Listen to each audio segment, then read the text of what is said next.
To become an effective leader, you must have a quick positive effect on the dynamics of the team to readjust any group behavior or stubborn patterns. You have to help your tribe to remain focused and present, which helps their emotional intelligence and help them to fully concentrate on what is at hand. Effective team leaders allow some time to reflect and an alternate approach before an action is carried out. You may unfold some of the faceless assumptions of the team. In most situations, your interventions must gear at optimizing the collective capability and knowledge of your tribe members in a bid to moving them forward. This approach is what frees up the team or tribe members and help them delve into some important and critical discussions. Let's explore primary aim of an effective leaders to spark fresh thinking, idea, re-energize the group, and also help them generate possible solutions to problems that seems unsolvable. Coming up. If you're new to this channel, we provide directions on how to become an entrepreneur by using sound strategies and tactics. As an entrepreneur, you want to build and protect your business to spend the time with the people you love and care. Let's jump right in. One of the keys to healthy relationship in a workplace is understanding people's emotion. It helps to develop a more productive team, improve our quality of relationship with others, and resolve conflicts. Many people are comfortable learning new skills, but it sometimes seems difficult learning interpersonal skills. Without minding the feelings of other people, a lot of people are self-conscious when it concerns discussing their feelings. Oftentimes, we confuse empathy with sympathy, but they are not the same. Plainly put, sympathy is a feeling of concern for people, with the feeling that makes you think that they could be happier. Sympathy does not entail sharing emotions or perspectives. So what is empathy? It is the ability to see emotions in others as well as understanding the perspective of others on a situation. When you are able to develop your empathy, you will be able to use that insight to improve people's mood as well as support them when going through a challenging situation. Empathy develops through 3 stages, which are number 1, cognitive empathy, number 2, emotional empathy, number 3, compassionate empathy. Let's take a look at cognitive empathy.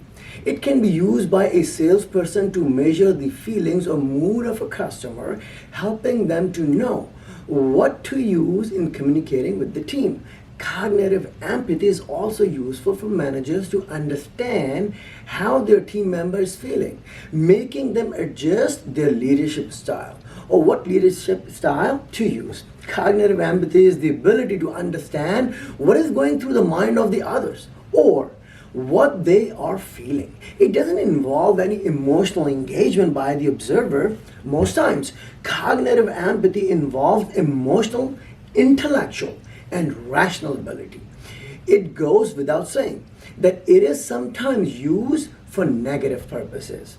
A good example of this when a person with a cunning personality trait take advantage of someone who is emotionally vulnerable. Number 2, emotional empathy. This kind of empathy can be overwhelming for some people. When you're able to understand the emotions or feeling of others, then you have emotional empathy. This is what makes you understand someone on a deeper level. It is also known as effective empathy simply because it changes or affects you. It is not just about understanding people's emotion or feelings. It is also about establishing a sincere conversation with them.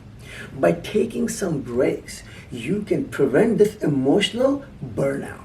Reinforcing your ability to cope and redefining your boundaries is one of the ways to withdraw from this demanding role. If you're a leader, you will benefit from some emotional empathy. Trust is established between team members and managers and leaders when there is emotional empathy. But when combined with actions, emotional empathy is very valuable. Number 3 is compassionate empathy. This kind of empathy is the most active form. Not only does this compassionate empathy share in this emotion or feeling of others, but it also entails taking some practical steps in making the situation better. For instance, let's say your friend is angry that the presentation he delivered at work was poor. Recognizing that he feels pain and showing the signs of those feelings is known as compassionate empathy. But in all, setting aside some time and helping with practical solutions to making sure they perform better in case of next time seals this kind of empathy. Before we take a deeper dive into more explicit tactics, please like and subscribe. Hit the bell icon so you can get notifications as soon as I put more content.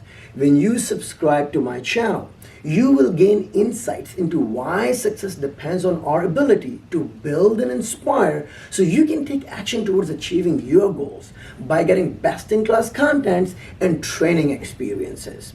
It is possible to scared about committing oneself emotionally and sometimes even struggle to show empathy because you feel incapable of doing so. However, that doesn't automatically mean that you are condemned to fail. You have to put aside your point of view and see things from other people's angle for you to be able to use empathy effectively.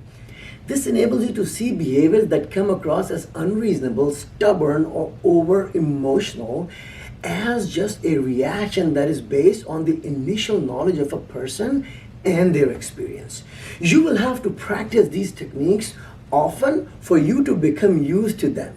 Pay attention to what the other person is trying to tell you. Your body language should be employed for this.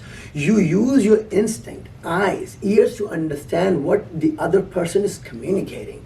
As you listen, start by noting the phrases and the keywords they use if it is used multiple times. Then think about what is being said and how it is being said. Also pay attention to their body language, what it is communicating to you. For example, are they scared? Are they ashamed? Are they angry?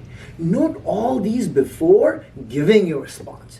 You can go further with the stage by not disputing challenging facts or asking direct questions. Keep in mind that the direction of the conversation can change, so you have to be flexible. You have to be nimble. Check out my book on Amazon, The Art of Leading a High-Performing Team. With the guidance provided in this book, you'll be well on your way to understand that a leader will equally ensure that the voice of everyone on his team is heard, and also make sure that the group processing is working. Putting in place such atmosphere is what inspires people to raise concerns, discuss controversial or difficult issues, and come together to find a sustainable solution. At the end of the day, the result is worth it. A successful outcome geared in the appropriate path by an organized and cohesive group.